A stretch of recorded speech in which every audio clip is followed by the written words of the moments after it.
जय सिया राम, जय सिया राम, बंसी वाले की जय हो। भगवत गीता के 5वें अध्याय का महत्व चल रहा है। सुकी और एक पति पत्नी पूर्व जन्म के बैरी थे, वो मतलब अब एक दूसरे को जन्म में पहचान गए। यह सुनकर अपने पाप को याद करते हुए वे दोनों बड़े विस्मय में पड़े और पास जाकर धर्मराज के चरणों में प्रणाम करके पूछने लगे, भगवान, हम दोनों ने पूर्व जन्म में अत्यंत घृणित पाप का संचय किया है, फिर हमें मनोवांछित लोकों में भेजने का क्या कारण है, बताइए। मतलब पत्नी ने अपने पति को मारा था, उसका पति सही नहीं था तो पत्नी ने उसे मार के अंदर ही गाड़ दिया था, फिर पत्नी भी मर गई भवंदर के बाद से।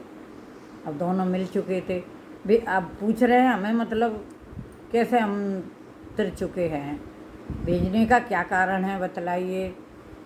यमराज ने कहा, गंगा के किनारे भट्ट नामक एक उत्तम ब्रह्मज्ञानी रहते हैं थे। वे एकांत से भी ममता रहित, शांत, विरक्त और किसी से भी दोष न रखने वाले थे। प्रतिदिन गीता के 5वें अध्याय का जप करना उनका सदा का नियम था। 5वें अध्याय को श्रवण कर लेने पर महापापी पुरुष भी सनातन ब्रह्म का ज्ञान प्राप्त कर लेता है। उसी पुण्य के प्रभाव से सुसज्जित होकर उन्होंने अपने शरीर का परित्याग किया था।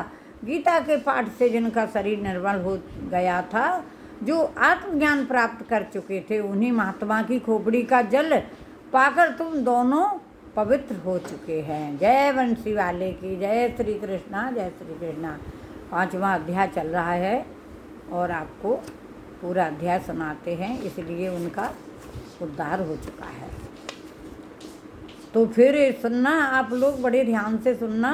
5वें अध्याय का बहुत अच्छा महत्व है।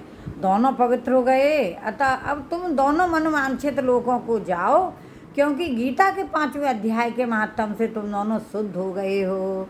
श्री भगवान कहते हैं, सबके प्रति समान भाव रखने वाले यमराज के द्वारा इस प्रकार समझाए जाने पर वे दोनों बहुत प्रसन्न हुए और विमान पर बैठकर वैकुंठ धाम को चले गए। बोल बंसी वाले की जय। जिसका अच्छा भाव है उसका सब काम अच्छा है। सदा भाव अच्छा रखना चाहिए। छोटों को बड़े के प्रति और बड़ों को छोटे के प्रति भाव आदर, सबका सम्मान करना चाहिए। देखो, सम्मान तो सबका बराबर होता है, छोटे के भी सम्मान होता है और बड़ों को भी। तो बड़ों को भी छोटों का करना चाहिए और छोटों को बड़े को करना चाहिए, ठीक है। और वही सबसे बड़ा पुण्य धर्म है।